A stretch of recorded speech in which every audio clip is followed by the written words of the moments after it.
Used to be when people talked about the end of the world, we locked them up, or laughed them off. Sometimes both. But we never took them seriously. Maybe we should have. But I'm getting ahead of myself. Better to start at the beginning, with the abduction of Desmond Miles, my son.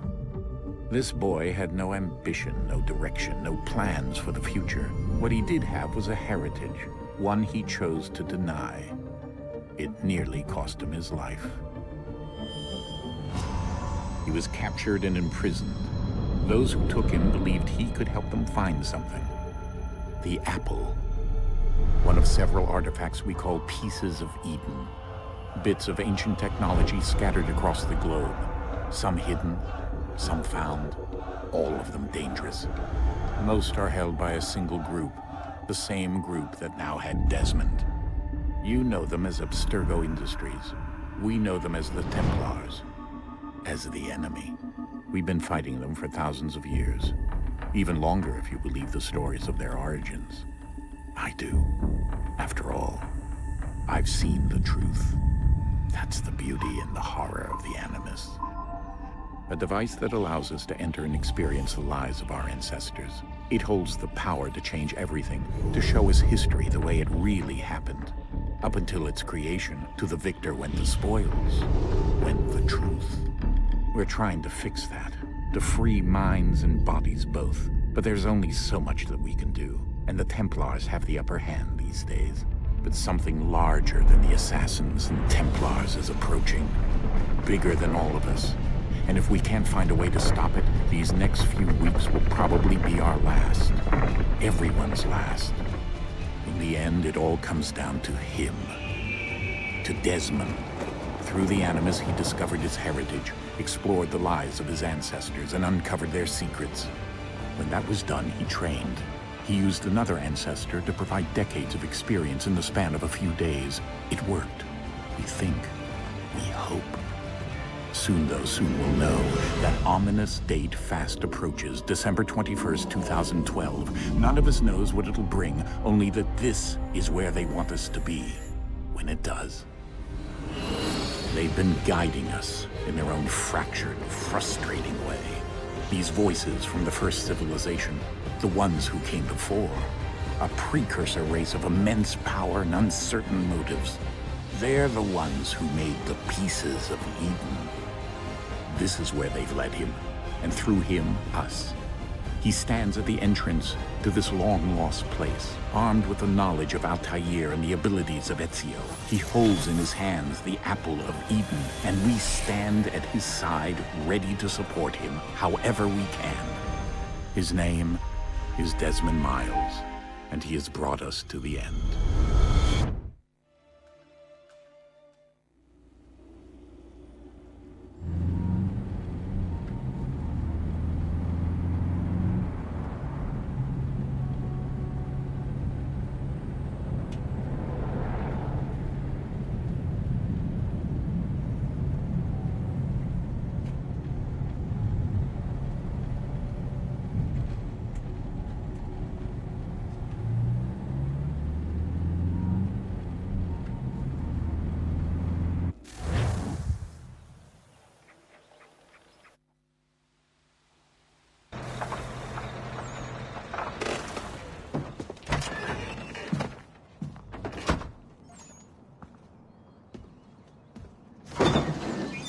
We're here.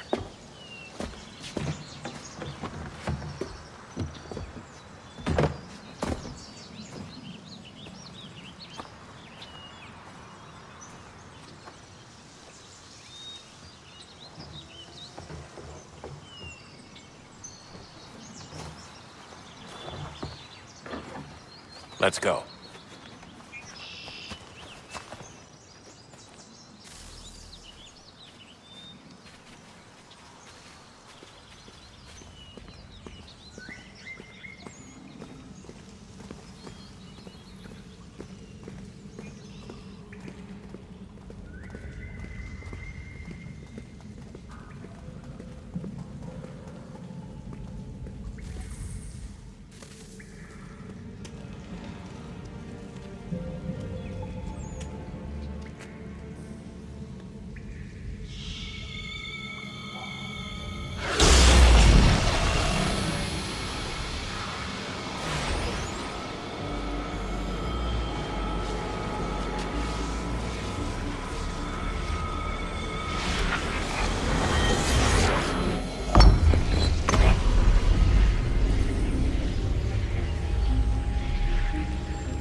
another moment, down went Alice after it, never once considering how in the world she was to get out again.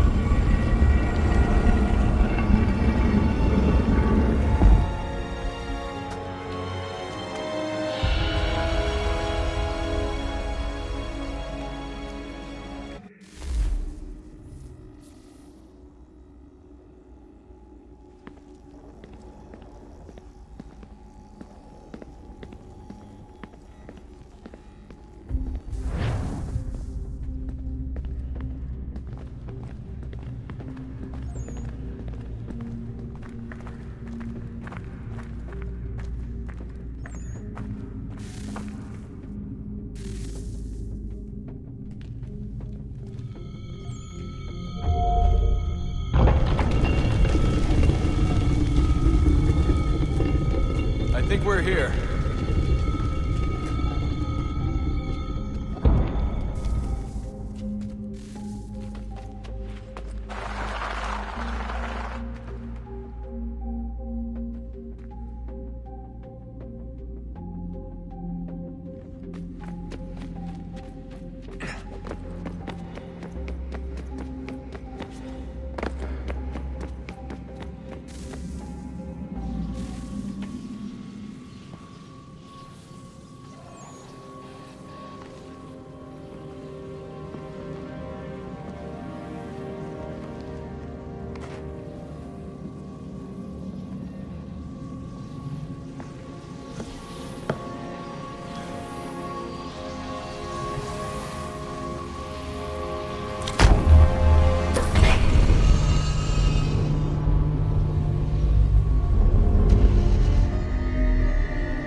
Key. You must find the key. Son? Sir.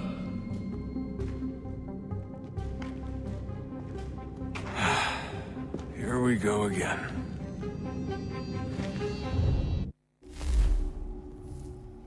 Desmond? Do you hear us? Yeah. What happened? The temple triggered a bleeding effect. You collapsed and entered into a fugue state. So naturally, you dropped me into the Animus instead of, I don't know, making sure I was okay? You weren't in any danger. Besides, the temple appeared to be communicating with you, and I didn't want to risk severing the connection. At least not until we knew what it wanted. Right. Of course. Son, No, it's fine. I get it. And I know what I'm looking for, by the way. It's a key. Just no idea where it is, though. I guess that's why she triggered the bleeding effect. She? Juno, Dad. She's talking to me. Okay, Desmond. While you were, visiting Constantinople, we picked up a software update for the Animus. I'd like to run a couple of quick tests, make sure there aren't any major issues. All right. What do you need me to do? We'll start simple. Walk to the marker over there.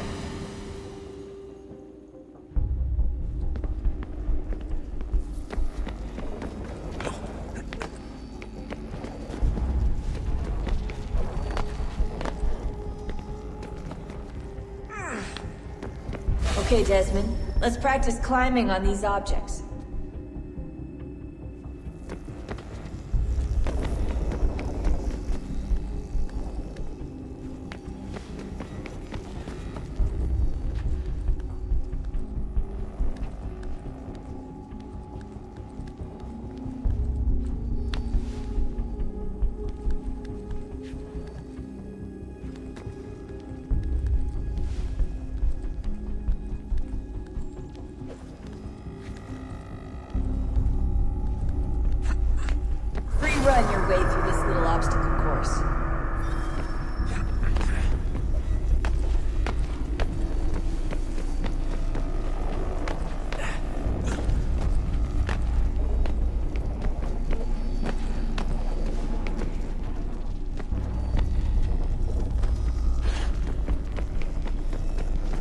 That's a constraint.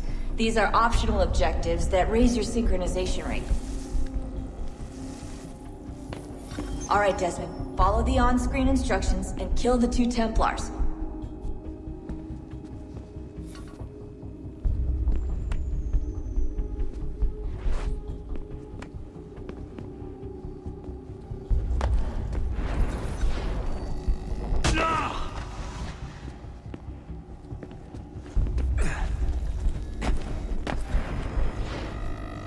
All you have to do here is jump the gap.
Synchronization levels look good now. We should be able to build the world. Time to find out what the temple wants from you.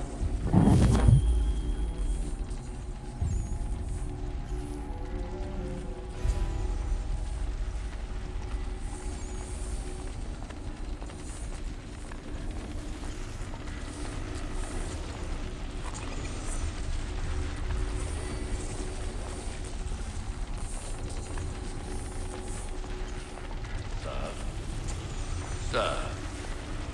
Everything all right, sir? Yes, fine. I'm just preoccupied, that's all. Don't forget your invitation. Master Birch will be meeting you inside. Thank you.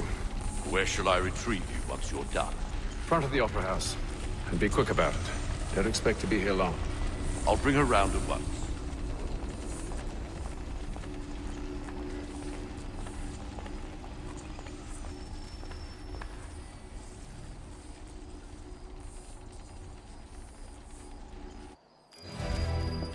Invitation, please.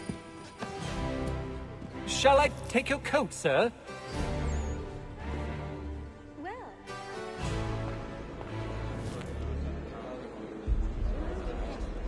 Ladies and gentlemen, you are requested to kindly find your seats.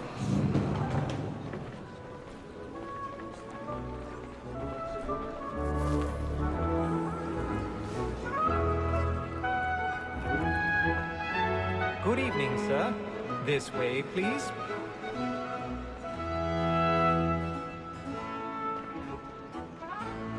My apologies.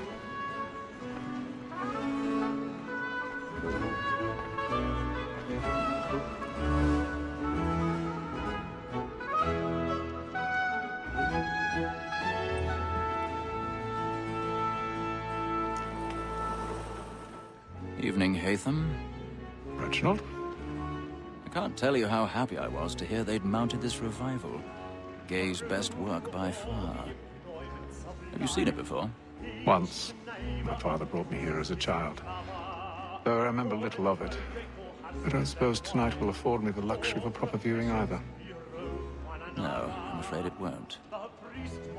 On to business, then. Do you see him? And the statesman, because he's so great, thinks his trade as honest as mine.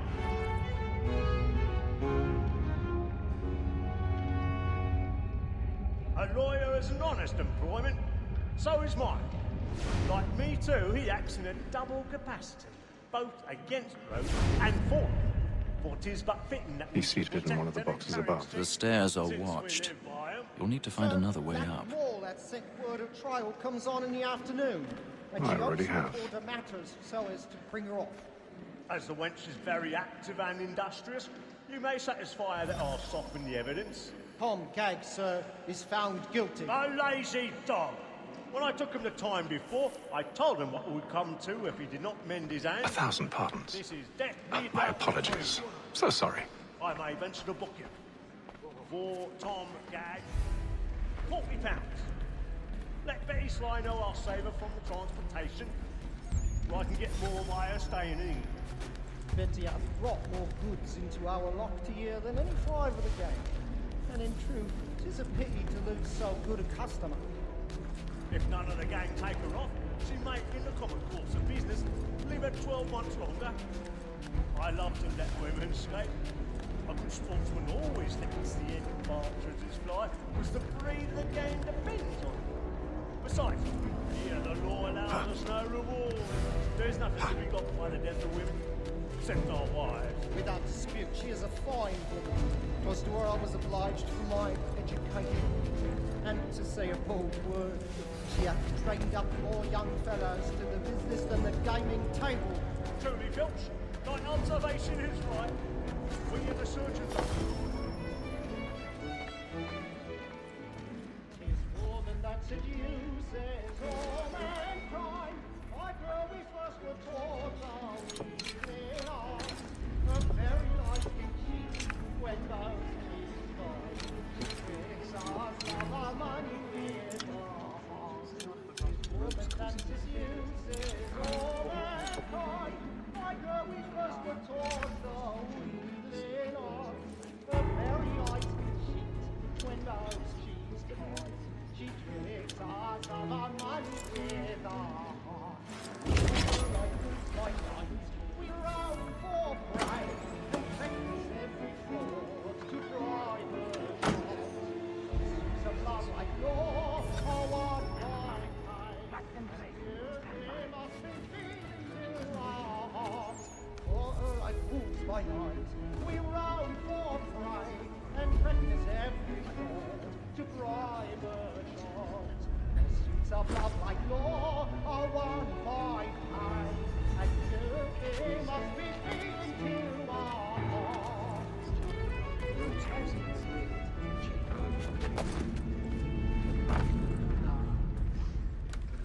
I make haste and use it, Lord. And I love to make them easy one way or other. When a gentleman is long kept in suspense, I've got a bit of stage fright. Besides, certainty gives a man a good air upon his trial, and makes him risk another without fear or scruple. But all the way, it's a pleasure to be the messenger of comfort to friends in affliction. But it is now my time to look about me for a decent execution against next session. I ain't a lazy rogue by whom one can get nothing till he's hanged. A register of the gang. Crook-fingered Jack. A year and a half in the service. Let me see how much the stock owes.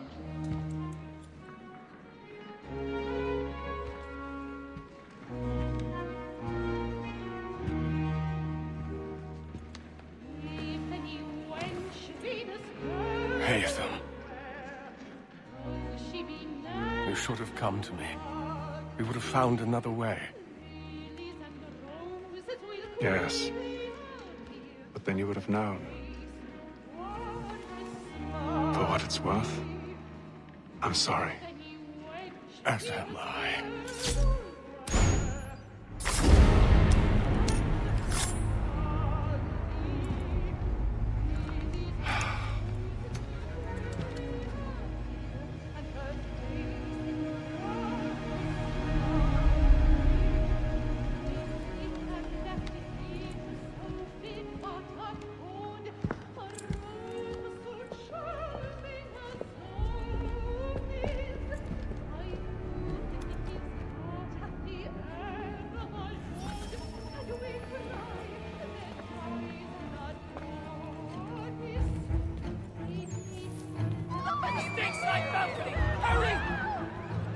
Come, please! That man there! Seize him! But I've done no wrong, man. I swear it. In the upper balcony. Oh, my.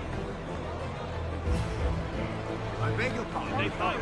Don't push it, please. Patience, please. He said us there is no danger. We must have order.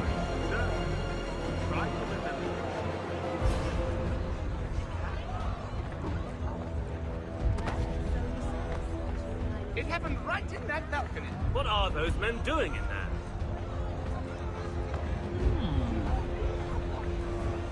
Move! Move! Hey!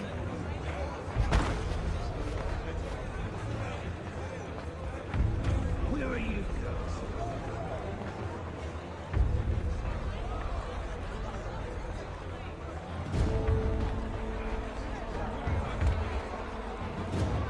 I'll search it on here.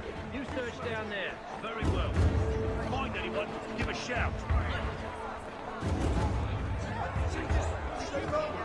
Before they kill pussy, they keep down fast.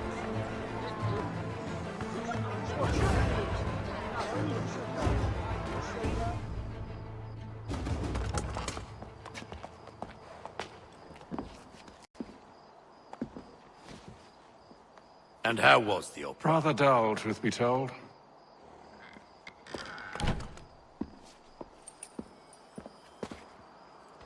Shall we be off then? Aye. To Fleet and Bride. By your command.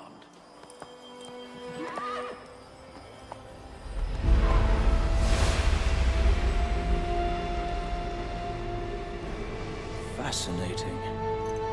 Gentlemen, I hold in my hand a key. And if this book is to be believed, it will open the doors of a storehouse built by those who came before. Ah, yes. Those who ruled, reigned, and vanished from the world. Do we know what it is that will be held within? It could contain certain knowledge. Perhaps a weapon, or something as yet unknown, unfathomable in its construction and purpose. It could be any of these things, or none of them. They are still an enigma, these precursors. But of one thing I am certain. Whatever waits behind those doors shall prove a great boon to us all. Or our enemies, should they find it first. They won't. You've seen to that. I assume you know where this storehouse is? Ah, Mr. Harrison. Gentlemen, How fare your calculations? I believe the site lies somewhere within this region. That's a lot of ground to cover. My apologies. Were that I could be more accurate. That's all right. It suffices for a start. And that is why we've called you here, Master Kenway. We'd like for you to travel to America, locate the storehouse, and take possession of its contents. I'm yours to command. Although a job of this magnitude will require more than just myself. Of course. Upon this paper are the names of 5 men sympathetic to our cause. Each is also uniquely suited to aid you in your endeavor. With them at your side, you will want for nothing. Well, then I'd best be on my way. I knew our faith in you was not misplaced. We've booked you passage to Boston. Your ship leaves at dawn. Go forth, Hatham, and bring honor to us all.